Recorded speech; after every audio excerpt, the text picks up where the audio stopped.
रात मेघालय का नोहकलिकाई वाटरफॉल, जिसे चारों तरफ से बादलों ने ऐसे घेर रखा था मानो उसकी सुरक्षा कर रहे हो। रात के अंधेरे में झरने की आवाज ऐसे महसूस होती थी जैसे किसी दानव को जंजीरों में जकड़ रखा हो और वो छुड़ाने की कोशिश कर रहा हो। इसी बीच गांव की तरफ से एक शोर गूंजता हुआ झरने की तरफ आया। वो भीड़ एक लड़के के पीछे भाग रही थी जिसके हाथ में एक चाकू था। वो लड़का भागते भागते नोहकलिकाई वाटरफॉल पर आकर रुका। भीड़ भी कुछ दूर रुक गई। इसने मेरी बेटी को मार डाला, इसको भी वैसे ही तड़पा तड़पा कर मारो। मारो मारो मारो मारो। अचानक उस लड़के को एक आवाज सुनाई दी, कूद जाओ, कूद जाओ, खत्म कर दो इस जीवन को, कूद जाओ, कूद जाओ।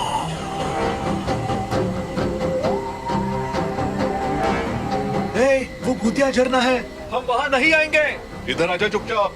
वो भीड़ क्या चिल्ला रही थी उस लड़के को कुछ सुनाई नहीं दे रहा था। उसको सिर्फ एक आवाज सुनाई दे रही थी, कूद जाओ, कूद जाओ, कूद जाओ, कूद जाओ। उस आवाज की इंटेंसिटी बढ़ती चली जा रही थी।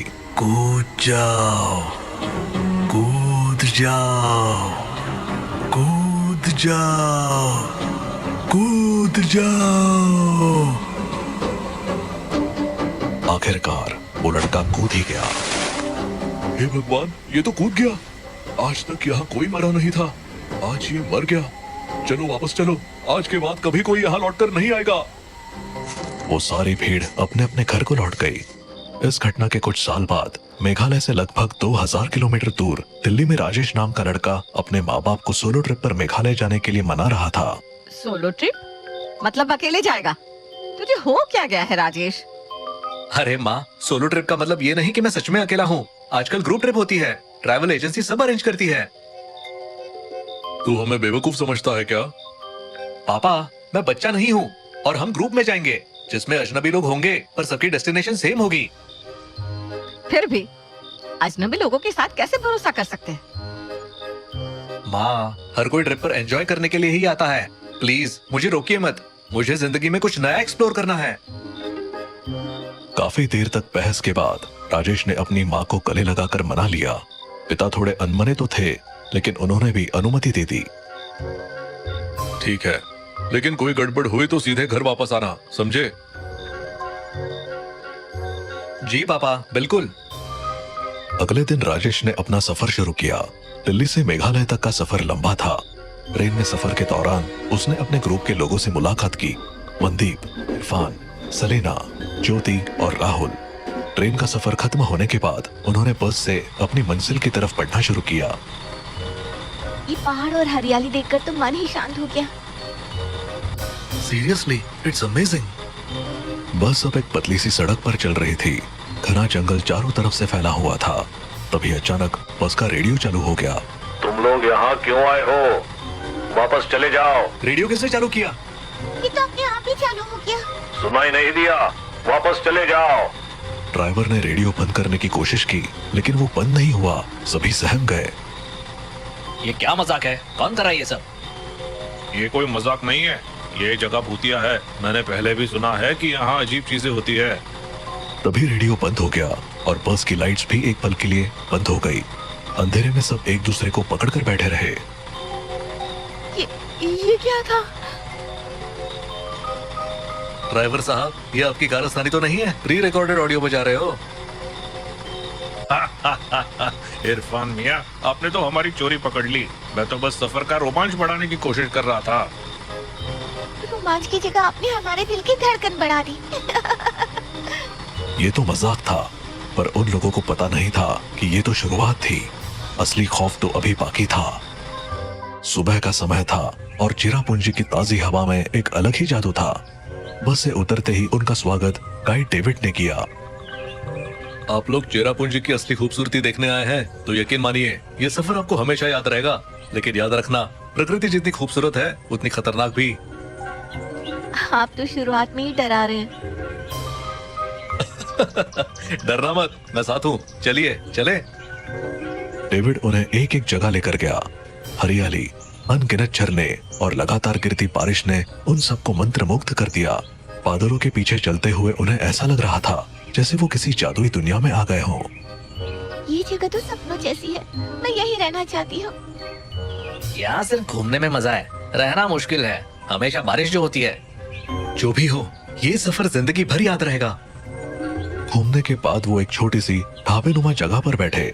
खाने पीने के बीच बातचीत शुरू हो गई और डेविड ने उन्हें नोह कलिकाई वाटरफॉल के बारे में बताया। आप लोग नोह कलिकाई वाटरफॉल के बारे में जानते हैं? बस इतना पता है कि ये एशिया का सबसे ऊंचा झरना है। ये सिर्फ झरना नहीं, इसके साथ एक खौफनाक कहानी भी जुड़ी है। कहानी के मुताबिक कई साल पहले यहाँ एक महिला रहती थी जिसका नाम लिकाई था। उसने अपने बेटी को पालने के लिए दूसरी शादी की, लेकिन उसका दूसरा पति बहुत ही क्रूर था। उसने लिकाई की बेटी को मारकर उसका मांस पका दिया। जब लिकाई को ये सच्चाई पता चली तो उसने इस झरने से कूदकर जान दे दी। तभी से इसे नोह कलिकाई वाटरफॉल कहते हैं। लोग कहते हैं कि यहाँ जाने वाले को आत्महत्या करने के ख्याल आते हैं, इसीलिए इसे भूतिया जगह माना जाता है।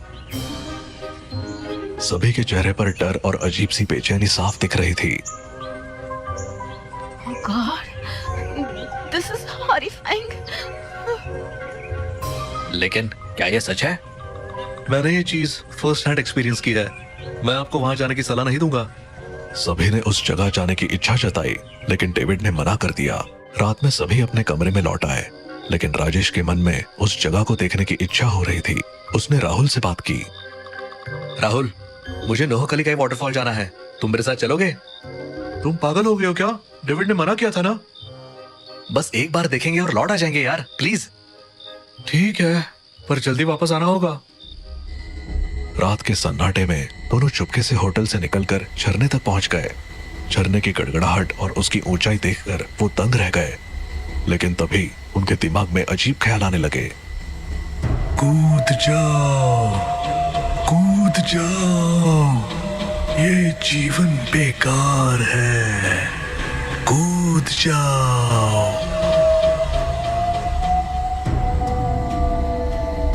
राजेश, ये आवाज सुन रहे हो ना?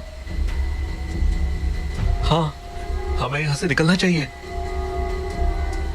राजेश ने वहां से हटने की कोशिश की, लेकिन राहुल वहीं रुक गया। राहुल, चलो यहाँ से। कूद जाओ, कूद जाओ, कूद जाओ। राहुल जैसे हिप्नोटाइज हो चुका था।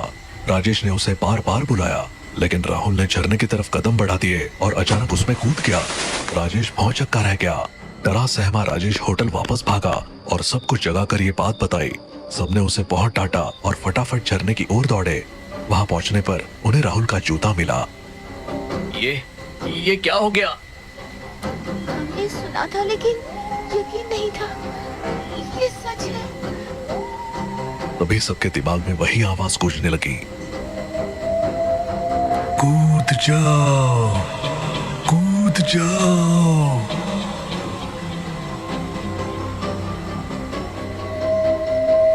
यहाँ से भागो, जल्दी। सभी लौटने लगे, लेकिन तभी सेलिना ने अचानक इरफान को झरने में धक्का दे दिया। सेलिना, तुमने ये क्या किया? मुझे भी वही आवाज सुनाई दे रही थी। मैं खुद कूदने वाली थी, लेकिन अचानक उसे मारने का ख्याल आया। सभी हैरान परेशान होकर सेलिना को लेकर होटल लौट आए। सेलिना झूठ बोल रही है, ये उसका सिर्फ बहाना है। मर्डर हुआ है, हमें पुलिस को बुलाना चाहिए। हाँ, सच पता चलेगा। ये कत्ल है, इसे छुपा नहीं सकते। मैं सच कह रही हूँ, वो आवाज मेरे दिमाग में गूंज रही थी। मुझे नहीं पता चला मैंने क्या किया। रुकिए, आप लोग समझ नहीं रहे हैं। ये घटना अजीब है, पर मैंने पहले भी ऐसा सुना है। नोह कलिकाई वाटरफॉल के पास जाने वाले पहले सिर्फ खुद को नुकसान पहुंचाते थे, पर कुछ साल पहले एक लड़के ने गांव में किसी का खून कर दिया और भागकर वहीं जाकर खुदकुशी कर ली। तब से वहां जाने वालों को आत्महत्या के ख्याल के साथ साथ किसी और को भी मारने के विचार आते हैं।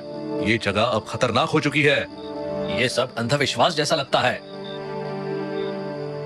आप माने या ना माने, लेकिन मैंने ये बात कई बार सुनी है। ये सब उस लड़के की आत्मा कर रही है। सभी के चेहरे पर डर का साया था। किसी ने सोचा नहीं था कि उनका सफर इस तरह एक पूरे सपने में बदल जाएगा। तभी ज्योति बोली, राजेश कहाँ है? वो यहाँ नहीं दिख रहा। क्या वो फिर से झरने की तरफ गया है? नहीं, हमें उसे रोकना होगा। सभी घबराए हुए झरने की ओर भागे। वहां पहुंचकर उन्होंने देखा कि राजेश झरने के बिल्कुल किनारे पर खड़ा था और ऐसा लग रहा था जैसे वो किसी से बात कर रहा हो। राजेश, वहाँ से हटो। क्या कर रहे हो? यहाँ आओ। तभी राजेश के पास एक साया दिखाई दिया। साया कुछ पल के लिए रुका और फिर गायब हो गया। राजेश ने सिर घुमाकर उनकी ओर देखा और धीरे धीरे वापस आ गया। राजेश, वहाँ क्या हो रहा था? मुझे ऐसा लग रहा था जैसे जैसे कोई मुझसे बात कर रहा हो। वो कह रहा था कि मैं यहाँ से मत जाऊं। वो मुझे रोक रहा था। सभी ने घबराकर राजेश को वहां से दूर किया और वापस लौटे और उन सबने फैसला किया कि अब उन्हें दिल्ली लौट जाना चाहिए। बस चल पड़ी। धीरे धीरे लंबे सफर और मानसिक थकावट के चलते सभी सो गए। लेकिन रात के अंधेरे में राजेश अचानक उठ गया। उसकी आंखें लाल थी और उसमें कोई इमोशन नहीं थे। वो अपनी जेब से एक चाकू निकालकर धीरे धीरे अपने साथियों की तरफ बढ़ा। तुम सबको जाना होगा, तुम सबको जाना होगा। राजेश ने एक एक करके सभी को चाकू मारना शुरू कर दिया। उनकी चीखें सुनने वाला ड्राइवर के सिवा कोई नहीं था। ये लड़का पागल हो चुका है। ये आत्मा का खेल है। इसे रोकने का एक ही तरीका है। राजेश जब ड्राइवर की तरफ बढ़ा तो ड्राइवर ने बस को रोकने की बजाय तेज रफ्तार से चलाते हुए उसे सीधा खाई में गिरा दिया। बस एक जोरदार धमाके के साथ नीचे गिरी और पल भर में आग की लपटों में घिर गई। राजेश, ड्राइवर और बाकी सभी की मौत हो गई।